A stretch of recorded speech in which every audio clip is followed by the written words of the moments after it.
Good morning, नमस्कार। इस video के अंतर्गत हम कोष्ठक के बारे में अध्ययन करेंगे कि कोष्ठक होता कितने प्रकार से हैं, कितने प्रकार के होते हैं। इस वीडियो को प्रारंभ करूं इससे पहले मैं आपसे कहना चाहूंगा हमारे चैनल को सब्सक्राइब कर दीजिएगा, लाइक कर दीजिएगा। चलिए आगे बढ़ते हैं। वीडियो को आप पूरा देखिएगा। अगर पूरा नहीं देखेंगे तो आपको कुछ भी समझ में नहीं आएगा।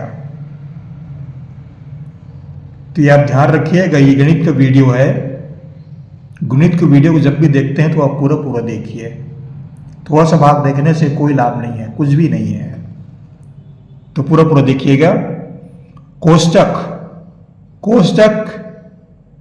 इसको इंग्लिश में ब्रैकेट कहते हैं। ये कितने प्रकार के होते हैं,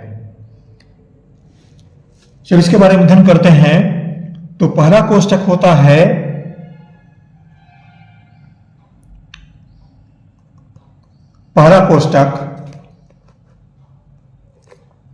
इसको हिंदी में बोलते हैं रेखा कोष्ठक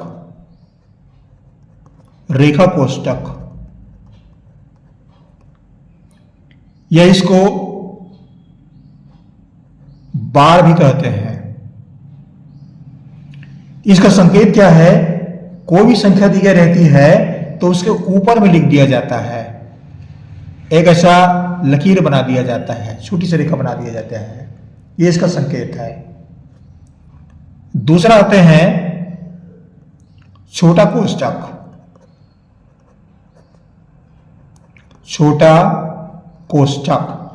कोष्ठक को दूसरे में साधारण कोष्ठक भी कहते हैं और इंग्लिश में इसको बोलते हैं पैरेंथेसिस।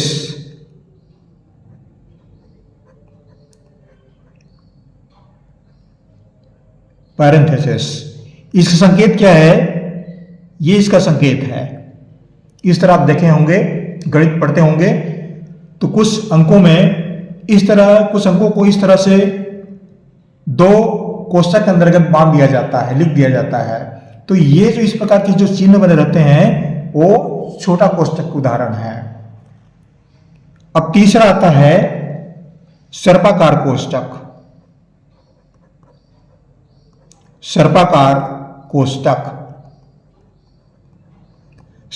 कोष्ठक को कर्ली ब्रैकेट कहते हैं।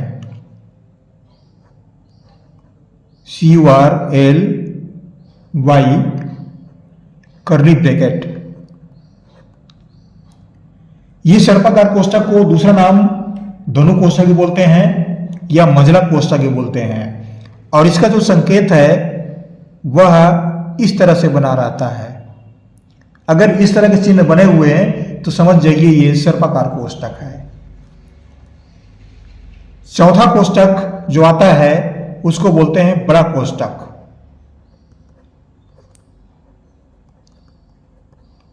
बड़ा कोष्ठक इसको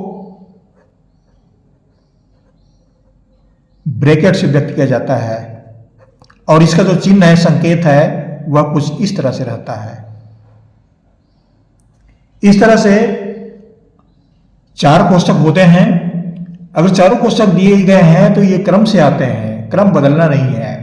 पहले छोटा कोष्ठक आएगा फिर रेखा कोष्ठक आएगा, ऐसा नहीं होगा।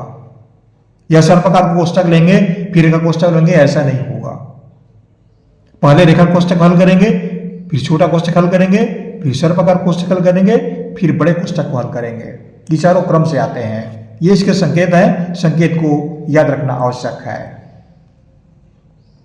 अब जब कोई भी गणित हल करते हैं तो उसका उपयोग किस तरह से करते हैं, इसका हम एक उदाहरण लेते हैं।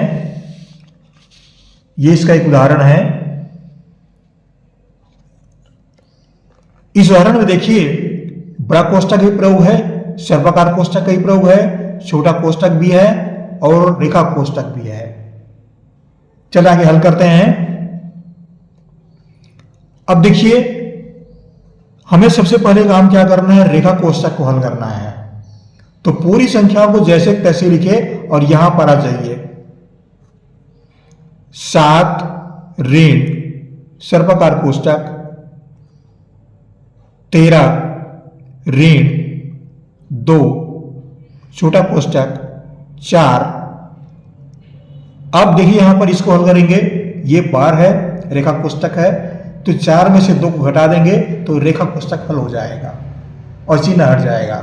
4 में 2 घटा दिए 2, तो यहां पर बचा 2।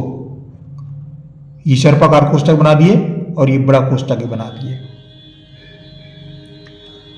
अब क्या करेंगे, अगला स्टेप छोटा कोष्टक को हल करेंगे। छोटा कोष्टक को हल करेंगे तो 4 और 2 को जोड़ेंगे तो ये छोटा कोष्टक हट जाएगा। अब बाकी संख्याओं को जैसे तैसे लिखते जाइए लाइन से। 7 ऋण छोटा कोष्टक 13 ऋण 2, 4 और 2 कितना हो गया 6। इसको गुणा कर दीजिए, छोटा कोष्टक हट गया, सर्पाकार कोष्टक आ गया और बड़ा कोष्टक। अब इसके पश्चात 7 ऋण 2 को 6 से गुणा कीजिए, 2 6 का 12, तो ये हो गया 13 ऋण 2 6 का 12। सर्पाकार कोष्टक फिर बड़ा कोष्टक बंद। अगला उदाहरण अगला लीजिए, 7 ऋण 13 में 12 घटा दीजिए तो सर्पाकार कोष्टक हल हो जाएगा। 13 में 12 घट गया 1, तो कितना आ गया 7 ऋण 1। अब 7 में से 1 घटा देंगे तो ये बच गया 6 और बड़ा कोष्टक भी हट गया। तो इस तरह से ये हमारा आंसर हुआ 6। तो जब कोष्टक में इस तरह से प्रश्न दिए गए हैं तो किस तरह से हल करेंगे, ये आपको आसानी से समझ में आ गया होगा। सबसे पहले रेखा कोष्टक हल करते हैं, फिर छोटा कोष्टक हल करते हैं, फिर सर्पाकार कोष्टक हल करते हैं, फिर बड़ा कोष्टक हल करते हैं। ये सभी कोष्टक जो हैं वो लाइन से ही आते हैं, एक के बाद ही हल करते हैं, आगे पीछे हल नहीं करेंगे, नहीं तो वो प्रश्न गलत हो जाएगा। आशा करता हूँ वीडियो आपको अच्छा लगा होगा। हमारे चैनल को सब्सक्राइब अवश्य कीजिएगा। आपको हमारी ओर से बहुत बहुत धन्यवाद। सब्सक्राइब करना मत भूलिएगा। Thank you.